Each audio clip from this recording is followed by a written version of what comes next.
So, 2026. In Formula One, that's not just another year on the calendar. It's the big one, the Great Reset. We're talking a complete technical revolution designed to just tear up the old rulebook. And you better believe every single team has been pouring years, literal years of effort into this one single moment.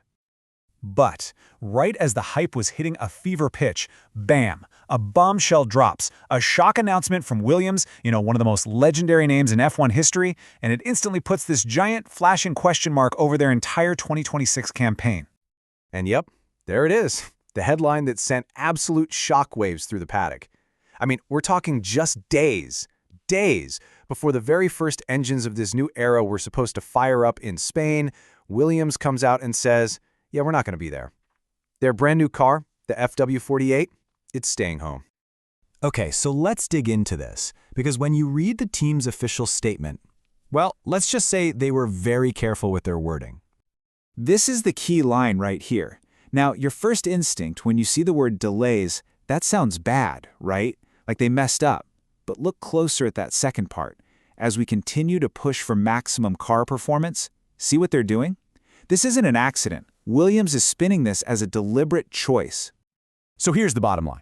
They are consciously, intentionally, sacrificing precious track time, real-world running in Barcelona, just to buy themselves more development time back at the factory.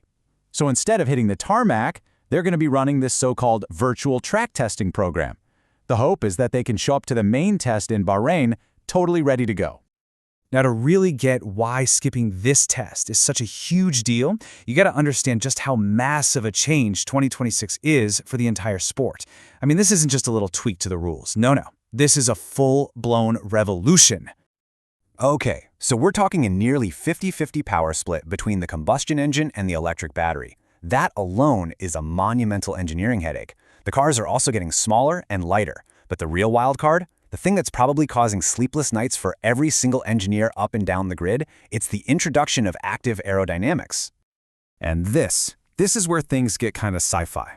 Active aero. We are talking about wings that literally move, that change shape, while the car is flying down the track. They'll flatten out for more speed on the straights and then snap back into position for maximum grip in the corners. It's this mind-bendingly complex dance between software and hardware, and it has to work perfectly lap after lap after lap.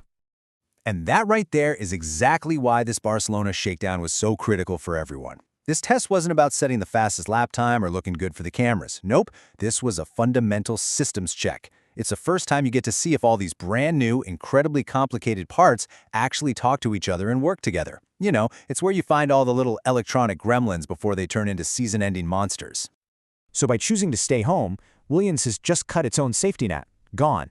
Any major fundamental problem with that new car, whether it's the cooling, the software, or that super tricky active aero, well, they're not going to find it now until they get to Bahrain. And Bahrain is just 2 weeks before the first race. The pressure is just going to be immense. So that's the big question, right? If the car isn't physically on a track, what in the world is the team doing with this extra time they've bought themselves? Well, they are going all in on something called VTT, or virtual track testing. The logic is pretty simple, actually. If you can't run the real car, you run its digital twin. You push it to its limits, you break it, you learn from it, all from the safety of the supercomputers back at the factory. And it's not just one thing, it's a multi-pronged attack. So first, you've got the drivers, Albon and Sainz, spending hours and hours in the high-tech simulator, just hammering out laps on a virtual Barcelona circuit. Then, at the same time, the actual engine and gearbox are screaming their heads off on a dyno rig, which simulates all the stresses of a real lap. And all of this is just churning out this massive tidal wave of data that the engineers have to somehow make sense of. But, and this is a big but, there is one giant, flashing neon sign weak point in any plan that relies 100% on the virtual world. And it all comes down to one hugely important word: correlation. Seriously, this is the holy grail of modern Formula One. It's asking a really simple but incredibly difficult question. Does the car in your computer simulation behave exactly like the real car on a real track with real bumps and real wind? Because if you get that correlation wrong, your data isn't just useless, it's actually misleading you. It's sending you in the completely wrong direction. And this really shows you the gap, doesn't it? The simulation, that's a perfect world. Everything's controlled. But the real world, oh man, You've got unpredictable wind, tiny little imperfections in the physical parts, and brutal vibrations that a computer can only ever try to guess at.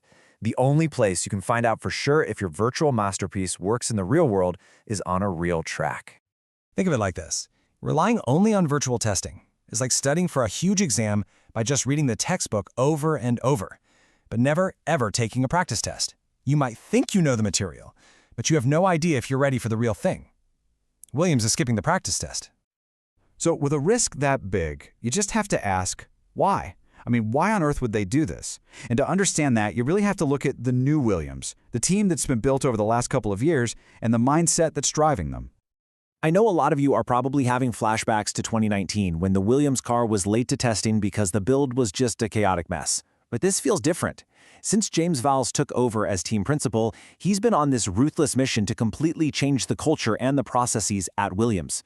So this move, this 2026 delay, it doesn't feel like a mistake. It feels like a cold, calculated gamble. And here's the bet, plain and simple.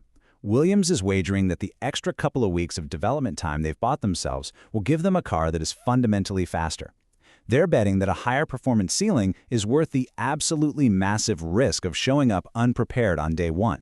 And really, there are only two ways this can go. There's no middle ground.